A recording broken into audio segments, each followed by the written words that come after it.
coming up. On this week's Indigipolitics, ICT regular contributor Michael Stopp chats about U.S. Representative Tom Cole's new role and international advocacy for tribes. Plus, a Sicangu food sovereignty initiative is showing communities how to become more self-sufficient. Those interviews, plus headlines, on the ICT Newscast. This program is made possible by the Corporation for Public Broadcasting, a private corporation funded by the American people.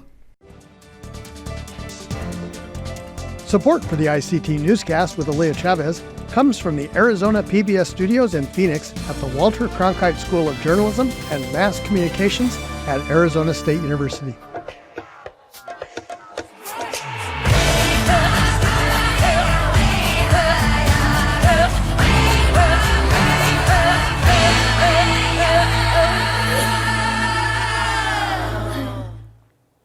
Amidawa Hopa. Thank you for joining us. I am Aaliyah Chavez. We start today in Pennsylvania, where the U.S. Army says it will repatriate the remains of 11 children who died at the Carlile Indian boarding school. Marionette Pember starts our reporting.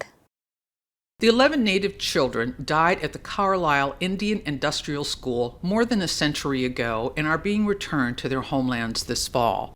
The children, mostly victims of tuberculosis, were citizens of the Eastern Shoshone tribe, the Pechanga Band of Indians, the Gros Ventre tribe, the Oglala Sioux tribe, the Seminole Nation of Oklahoma, and the Wichita and affiliated tribes. Such returns are emotional for tribal communities. I spoke with Theodore Isham of the Muskogee and Seminole Nations. His relative, Albert Miko, died in 1881 at age 17 and is buried in the Carlile School Cemetery in Pennsylvania. He told me, at least now we get a chance to bring closure by bringing Albert home where he belongs. It helps heal a wound that has been placed on us as descendants. More than 10,000 children attended the Carlile School, which operated from 1879 to 1918.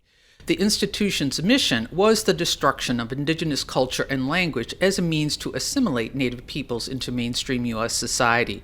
About 200 children who died at the school in the late 19th and early 20th centuries are buried in its cemetery. Since 2017, the Office of Army Cemeteries has returned the remains of 32 children to their families and tribes. In addition to the 11 disinterments this fall, the Army is scheduled to return the remains of 18 children in 2025. The Army's procedures for returning the remains are subject to a federal lawsuit. The Winnebago tribe of Nebraska has asked the court to force the Army to allow tribes more say in the process. Marionette Pember, ICT News. In Oklahoma, a sexual assault trial for the prominent Yakima and Pawnee artist Walter Bunky Echohawk Jr. has been set for later this year. A child pornography charge against him has been dropped, but he still faces one felony charge of lewd behavior with a child under 16. A warrant was issued for his arrest in January 2022 when a girl accused him of inappropriate touching while tickling her. Echohawk Jr.'s attorney told ICT his client is innocent and that he has been, quote, put through the ringer by the media. He will stand trial on October 28th. New funding for the Native American Rights Fund will provide legal support for tribal eco-stewardship programs. A $100,000 grant from the First Nation Development Institute's Stewarding Native Lands program will be used towards areas where tribes frequently request legal assistance.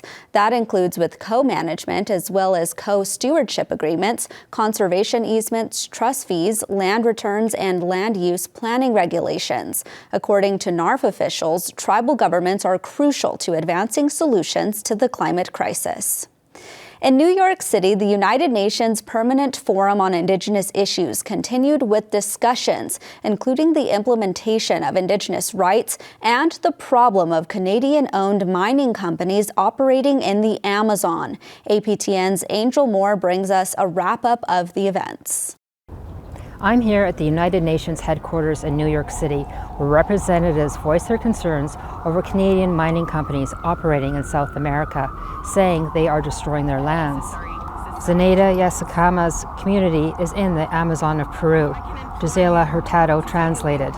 We would like that the Canadian government listen to us and stop destroying our indigenous territories that they can take all the measures and stop talking with the Ecuadorian government, because our territories are not on sale. Our territories are live. Is there where we harvest? Is there where we have everything for our food? We ask respect for our rights and also for the rights of nature. Hunter Corbett is a youth representative with the Ontario Native Women's Association, or ONWA.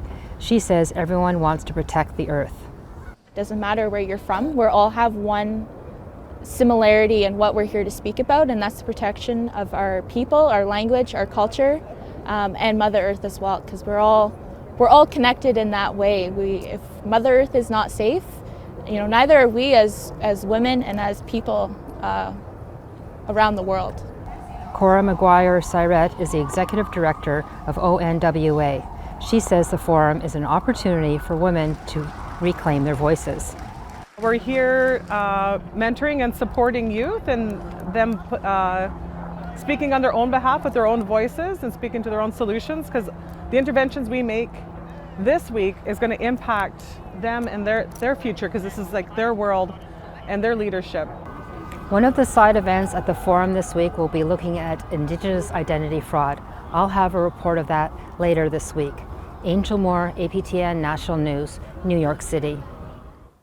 We head now to South Dakota, where a new school will soon carry the name of a Lakota war hero.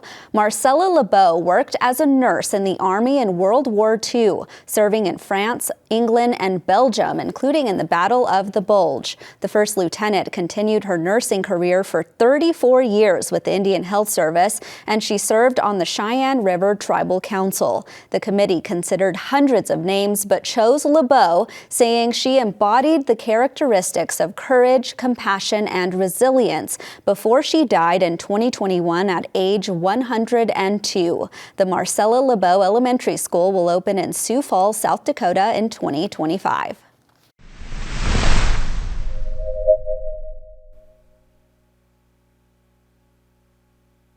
U.S. Representative Tom Cole is solidifying himself as one of the most influential politicians in Congress.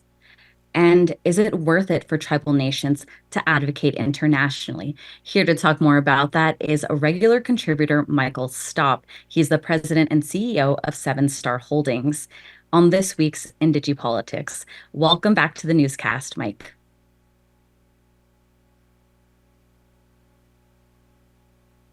Hi, Polly. Thanks for having me. Before we start, can you talk a little bit about the importance of the Appropriations Committee and what it does? Obviously, the Appropriations Committee is a very important role in Congress. The House specifically is charged with creating the budget for the country. They're the ones that have to come up with how to raise revenue and how to spend it. Obviously, the Senate can make changes to that, but essentially this belongs to the House. And so the Appropriations Committee does that. Now, just so everyone's aware, there's 2 parts to getting funding for something, a federal project. You have to have an authorizing bill, and then you have to have an appropriations bill. So the appropriations bill is essentially what funds what Congress wants to do, which has to be done through another bill. But having someone like Tom Cole on the Appropriations Committee has been great for Indian country in general. But now that he is becoming the chairman of the Appropriations Committee, it's even greater. Some of the things he's done in the past, and many tribal leaders can speak to the work that he's done to advocate for tribes, is increasing housing funding, transportation funding, things that really have been neglected in Indian country that fall under both the treaty and trust responsibility of the U.S. federal government to tribes. And Tom, being a member of the Chickasaw Nation and a very active member in his community, understands the need that tribal leaders are facing and tribal people are facing. I think as the appropriations chair, it's only going to get better. Obviously, we have seen a lack of funding and attention in a lot of different places, including IHS. And as I mentioned, he has already worked in a lot of places as a subcommittee chairman to help with those things. So I'm very excited to see Tom take on this new role. And can you speak to a little bit about the influence that Tom Cole has now? He is chair of the Rules Committee, and now he's also chair of the Appropriations Committee. And so can you talk a little bit about his influence in Congress? Well, to put it mildly, he's going to be one of the most powerful members of Congress. When it comes to appropriation and rules, those are the things that really are what drives Congress. The Rules Committee determines what can be heard on the floor, how bills are going to be debated, how they're going to be voted on. Those things have to go through the Rules Committee before anything can be heard on the floor by Congress in general or be voted on. And then obviously when it comes to appropriations, before the federal government can do anything, it has to be funded. And so being the chairman of those two committees absolutely makes him one of the most influential members. And, you know, some other places he works, he is the co-chairman of the Bipartisan Native American Caucus. So it isn't just that he's a Chickasaw member. He does take it very seriously. He does work with tribal leaders. And I think it's very important to understand who Tom is as a person. You know, some of my more conservative friends might call him a moderate. I think he's more of a deal maker. He understands that there's more than one viewpoint to have. And I think as we've seen in the appropriations climate over the last few years, we've had such a hard time getting the 12 appropriation bills passed that Tom Cole, not just because he's Native, but because of his viewpoint on governance, will be a great appropriations chair for this country. We need someone like him who can work across the aisles and who can understand the different perspective of each of the members and try to come to a cohesive agreement so that we can continue to fund the government without all these boondoggles and cliffhangers that we keep running into. I hope that Tom, as both the chair of the Rules Committee and the Appropriations Committee, can really take a hold of that. This year, conservatives have been very outspoken in Congress about cutting the budget. And when there are talks about budget cuts at the congressional level, the worry is that services like Indian Health Service, Bureau of Indian Affairs, and Native American specific programs will get their funding cut. And I'm curious to know your perspective now that Tom Cole is chair of the Appropriations Committee. Should this still be a worry for tribal leaders? Well, I'm going to start by saying it should always be a worry. But I will tell you my thoughts on it and probably where Tom Cole's going to come from. And one of the other most important roles he plays as an influencer inside Congress is sharing with other members of Congress the importance and the history of American Indian relationships with the federal government, those tribal relationships, those trust relationships and treaty relationships. There are aspects of what we would call tribal budgets that are basically agreed to through treaties, which has the effect of law. It is on the same level as the Constitution, according to the Constitution. It has to be accepted. And so where we're talking about other types of discretionary spending, which may or may not fall under the Constitution, depending on your viewpoint, but may be better left to the states. When it comes to federal Indian funding, it is absolutely required that the federal government address those and adequately fund them. It goes back to that trust and treaty responsibility that the federal government has taken on. That went on in the majority of the 1800s, but continues now in the 1900s and today, that we have to make sure that the federal government does what it says it's going to do and hold the government to its word. And I think Tom Cole is in the best position to make sure that other members of Congress understand that, and as the appropriations chair can make sure to safeguard many of those promises the federal government has made, not only to keep them at current levels, but I certainly hope in many places like IHS that we see some kind of increased appropriations. And what are some earmarks that you think that viewers at home should be aware of? I am not aware of any specific earmarks. I will say that earmarks are traditionally difficult for people to understand. A lot of times, I think when you talk about earmarks, people automatically assume that you're buying votes, or you think about the bridge to nowhere in Alaska. But at the end of the day, earmarks are the responsibility of Congress. Congress has the job of appropriating funds and directing funds and how the federal government is to spend it. We have for many years, especially under the earmark ban in the House, basically left those decisions to unelected bureaucrats. Earmarks are Congress's opportunity to tell the federal government where to spend money. I will tell you that when I was working in the House as Chief of Staff for Congressman Mullen, we had a number of dire infrastructure needs that we helped get funding for, but because of the bureaucrats essentially picked the jobs, many of the infrastructure needs we had in the 2nd District were not met. Now, there are safeguards you can put in place, and I understand people are worried about that. That doesn't mean that the bureaucrats can't determine which contractors get the job. I'm not saying that members of Congress should say my buddy who owns a road surfacing company should get this federal highway grant or money to resurface roads. What I'm saying is there are projects that Congress should be designated. They know their district. They're elected to represent their district. But I have no problem with a system in place where the bureaucrats have a system that allows contractors to be vetted and to make sure that they have the best bidding practices. Tom Cole has been in favor of earmarks. I think he takes the same position that I do, that it is the responsibility of Congress to direct this funding. And quite frankly, it's the best for the American people. We elect our members of Congress to go up there and make sure they're speaking on our behalf. Well, that's all the time that we have, Michael. Once again, thank you for joining the newscast, and also happy birthday. Thank you very much. I appreciate that. Thanks, Polly.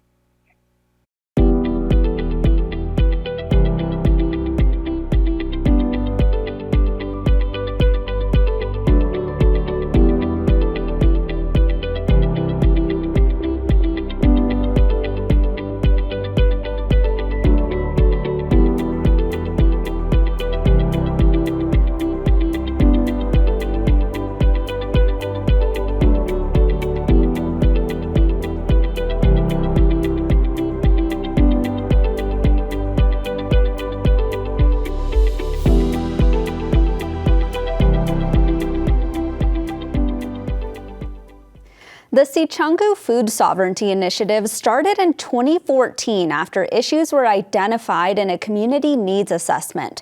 The program has since grown into a teaching and production farm, making sure the Rosebud community has the knowledge to become more self-sufficient. Our partners at SDPB, Larry Rower and Jonathan Rouse, have this story. So food sovereignty, there's a more general term of what it really means, really making sure that the community or the people itself is able to define what their food system is for them, and how that food is grown and where it's produced. And so we're really doing that here, is really defining like what are we going to be growing here, how we're going to do it. And so I would say as Lakota people, we weren't traditionally farmers, and so we're really trying to take up farming and really applying the way of life of caring for the land and really building that relationship with the land and how we grow our food.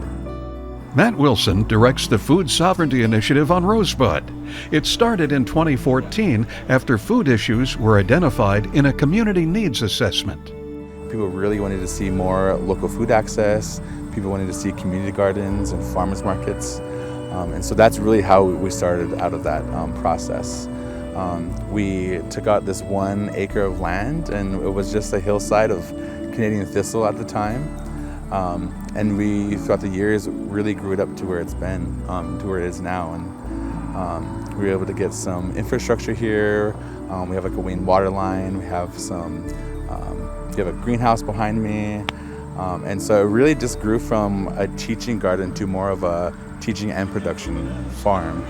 So our goal is really to teach people how to grow their own food. It isn't just enough to provide them with food. There's a lot of food insecure people here in Rosebud. So we're trying to balance that with food sovereignty, which is really making sure people have the knowledge to be able to support themselves, to be more self-sufficient and independent. And so one of the ways we do that is through this farm.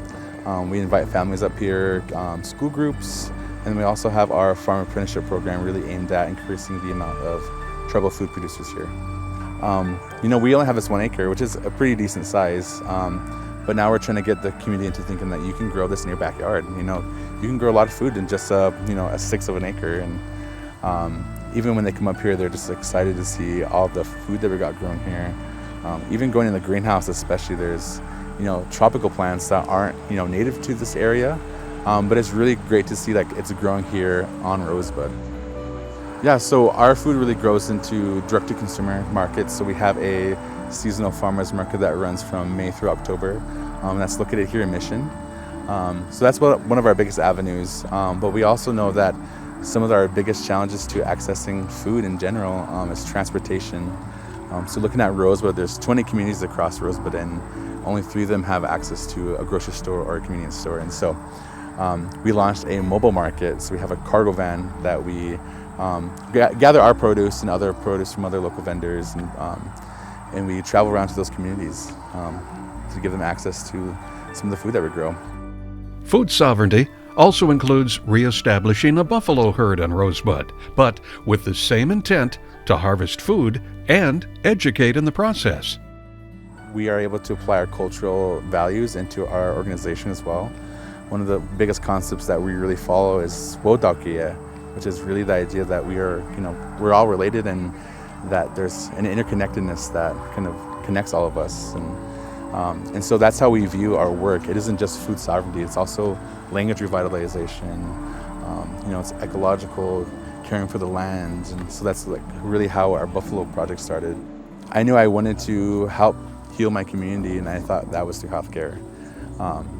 And I was fortunate to be able to see, Redco starting this, Sicangu starting this program, because at the time I wasn't living here, and I see the work that they were doing with community gardens and farmers markets and wild food harvests, and my spirit was calling to me, telling me that I needed to go back home and be a part of that.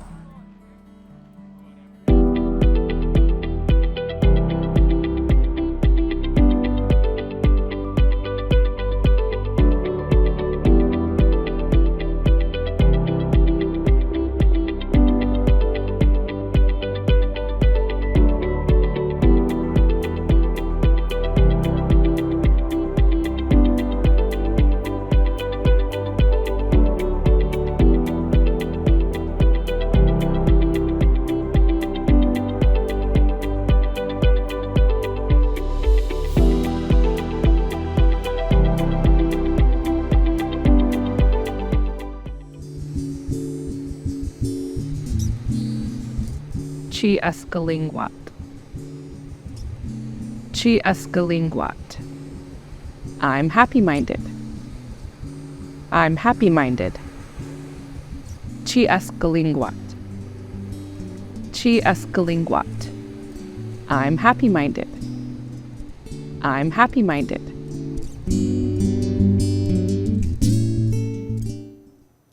ICT covers Landback stories all over the country, but this one is special. The Cheyenne River Youth Project recently purchased land next to a site that is sacred to many tribes. ICT's Shirley Snavy interviewed its executive director, Julie Garrow.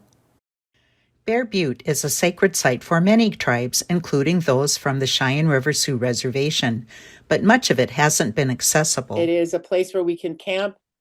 We can put our teepees up, we can visit Bear Butte, but we can also, spend the night and go up to Wind Cave and just, be present in a place that really has not become, it's really not accessible to most of our people, and especially our kids.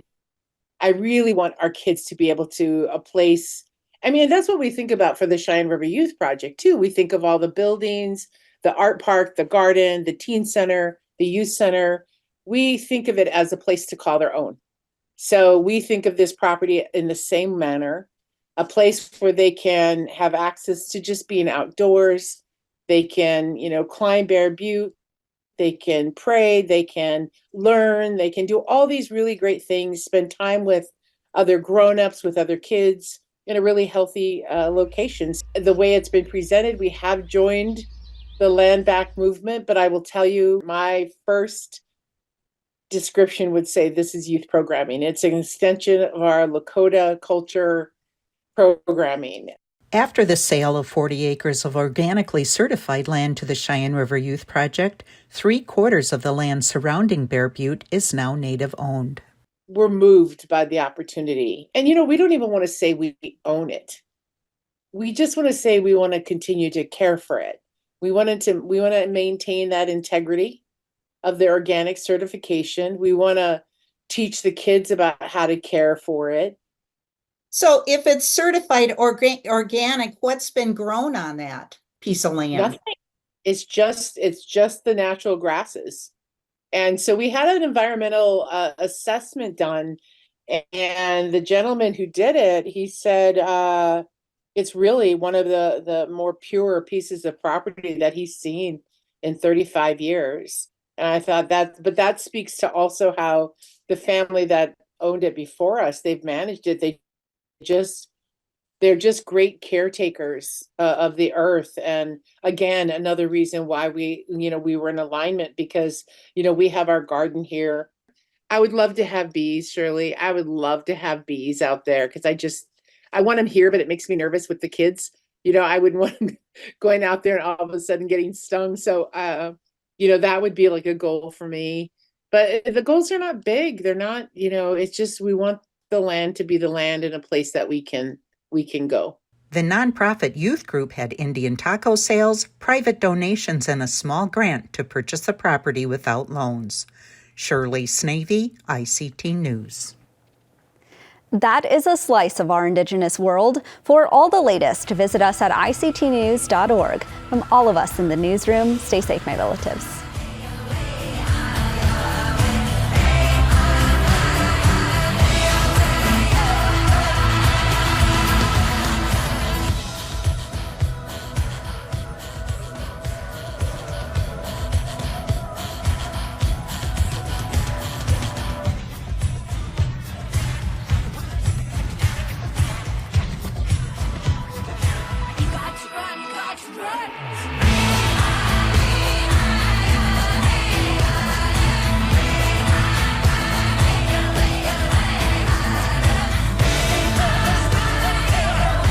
This program is made possible by the Corporation for Public Broadcasting, a private corporation funded by the American people.